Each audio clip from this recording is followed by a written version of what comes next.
Hello friends, dear students, हम लोगों ने प्लांट टैक्सोनॉमी एक टॉपिक स्टार्ट किया था और उस प्लांट टैक्सोनॉमी में ही आज हम लोग देखेंगे क्लासिफिकेशन आर्टिफिशियल, नेचुरल, फाइलोजेनेटिक हम लोग देख चुके हैं। किस किस साइंटिस्ट ने दिया था ये देख चुके हैं। आज हम लोगों को बेंथम एंड हुकर्स क्लासिफिकेशन देखना है, जो कि एक नेचुरल क्लासिफिकेशन है, वर्ल्ड वाइड क्लासिफिकेशन है। हम देखते हैं Bentham and hookers classification.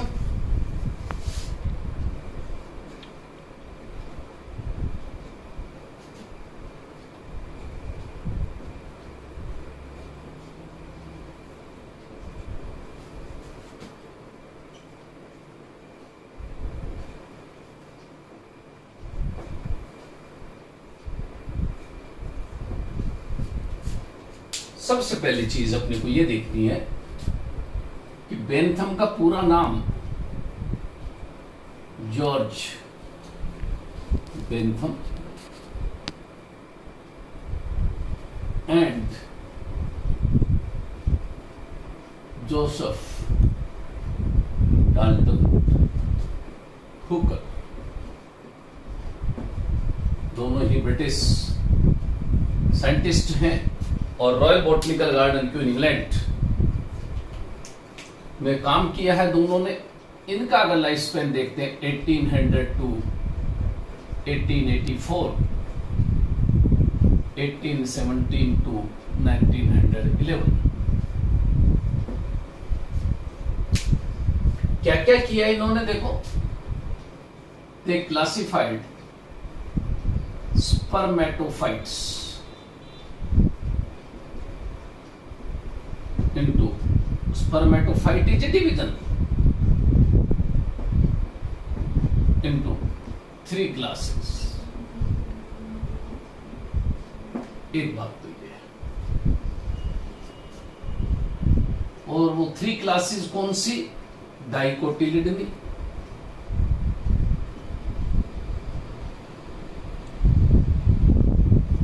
Gymnospermae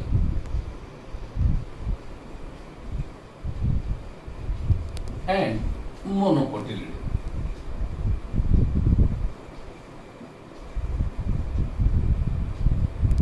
These are the 3 classes। ये अपने को बताने की जरूरत ही नहीं है कि ये नेचुरल क्लासिफिकेशन है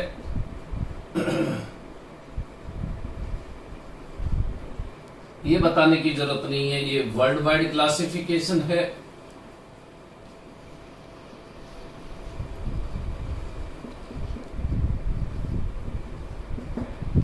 ये नेचुरल एफिनिटी बेस्ड है।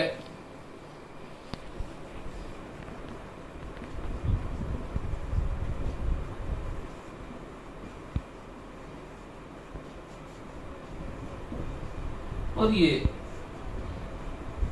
एपीडी कैंडोले बेस्ड क्लासिफिकेशन है।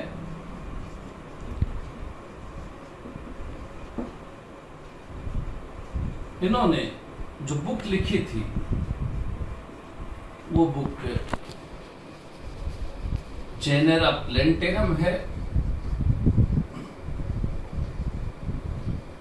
और इस जेनेरा प्लेंटेरम के कितने वॉल्यूम लिखे थे तो आप कहोगे ये 3 वॉल्यूम्स।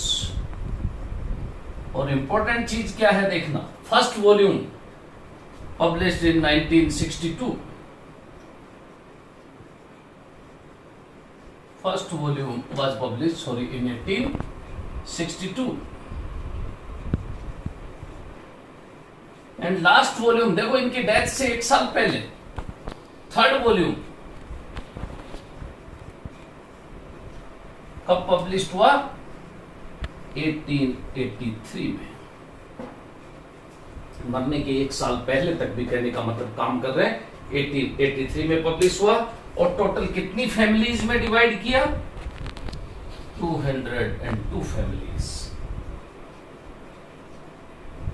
इतनी बेसिक चीजें अगर हम लोग बेंथम एंड हुकर का क्लासिफिकेशन आता है तो अपने को याद रखनी होती है। देखो उन्होंने क्या किया, ये रहा स्पर्मेटोफाइट, और स्पर्मेटोफाइटा का मतलब आप लोग समझ गए क्या? Seeded plants. ऐसे प्लांट्स जिसमें सीड का फॉर्मेशन होता है उनको स्पर्मेटोफाइट्स या फेनरोगेम्स के नाम से जानते हैं। इस स्पर्मेटोफाइटा डिवीजन को बेंथम एंड हुकर ने क्लासिफाई किया था। देखो 3 क्लासेस में, ये 3 क्लासेस, एक डाइकोटिलिडनी,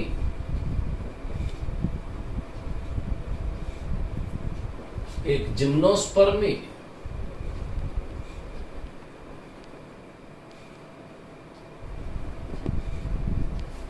and one is monocotyledon।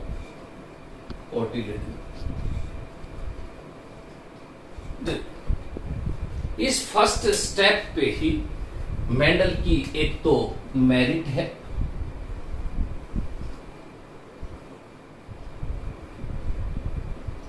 और एक डीमेरिट भी है। क्या है मेरिट? देखो, monocots are advanced than dicots, dicots are primitive and monocots are advanced। ये तो एक इसका मेरिट है कि they placed monocots after dicots।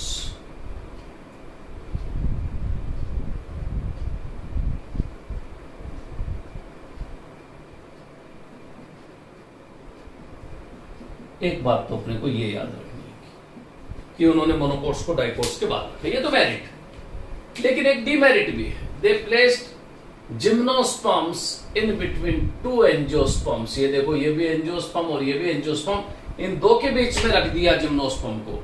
ना तो ये कह सकते डाइकोट से इसका ओरिजिन हुआ है या मोनोकोट से इसका ओरिजिन हुआ है, तो ये एक इनकी डिमेरिट है। Gymnosperms are placed in between 2 angiosperms।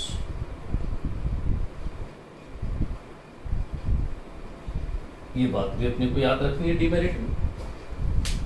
अब जैसे सीडेड प्लांट्स हैं, ये भी सीड बियरिंग प्लांट्स हैं, ये भी सीड बियरिंग प्लांट्स हैं, ये भी सीड बियरिंग प्लांट्स हैं, हम इनको डिफरेंशिएट कैसे करें? तो सबसे पहले जिम्नोस्पर्म को तो याद करो, नेकेड सीडेड प्लांट की वजह से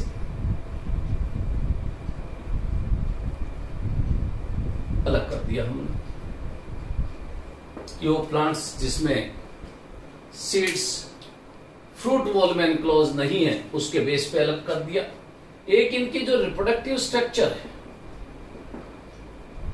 उसको हम कॉन्स कहते हैं, उस बेस पे अलग कर दिया। तो जिम्नोस्पर्म तो अलग हो गए, लेकिन एंजियोस्पर्म में डाइकोट्स और मोनोकोट्स को कैसे आइडेंटिफाई करेंगे, ये भी अपने लिए इंपॉर्टेंट चीज है। एक तो नाम से पता चल रहा है, डाई मतलब 2 और कोटिलिडन्स मींस 2 कोटिलिडन्स, तो एक तो प्रेजेंस ऑफ 2 कोटिलिडन्स डाइकोट्स में और सिंगल कोटिलिडन।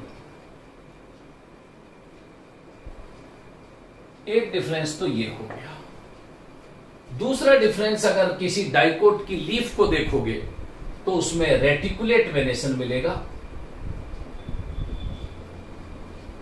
रेटिकुलेट का मतलब नेटवर्क लाइक, नेटवर्क लाइक, तो रेटिकुलेट वेनेशन। जबकि मोनोकोट्स में देखोगे तो पैरेलल वेनेशन,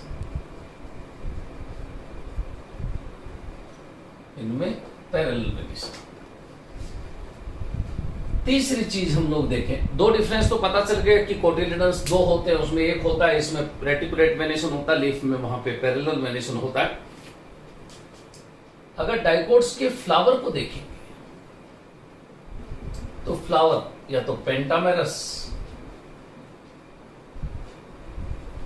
या फिर टेट्रामेरस होगा।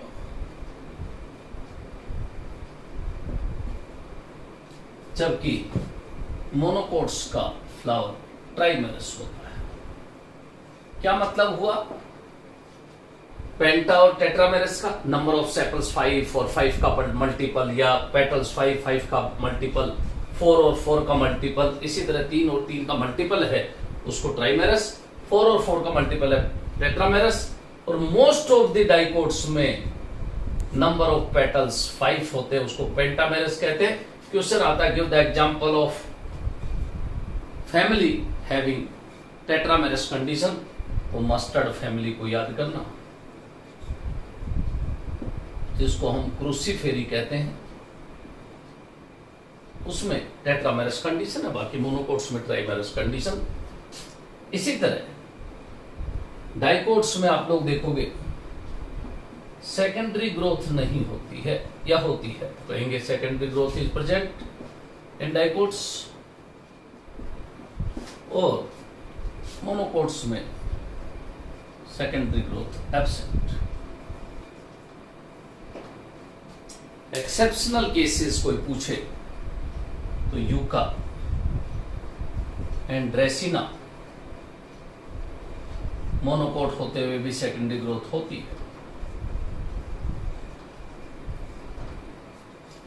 जब सेकेंडरी ग्रोथ होगी तो पक्का से वुड फॉर्मेशन होगा, तो वुड इज प्रेजेंट, जबकि कभी भी डाइकोट्स में वुड नहीं बनेगी, वुड इज एब्सेंट। इस तरह से हम किसी भी डाइकोट या मोनोकोट को अच्छे से आइडेंटिफाई कर सकते हैं। फर्दर इन सभी क्लासेस को, जिम्नोस्पर्म को नहीं, इस डाइकोट्स और मोनोकोट्स को हम सब क्लासेस में डिवाइड करेंगे, फिर उसके बाद सब क्लासेस के बाद सीरीज में करेंगे, फिर ऑर्डर्स में करेंगे, और फिर फैमिलीज में करेंगे। आप लोगों को याद रखना पड़ेगा, according to Bentham and Hooker, most primitive family is and most advanced family is. ये सारी चीजें अपने को आगे देखनी है, जो नेक्स्ट लेक्चर में देखेंगे। Thank you.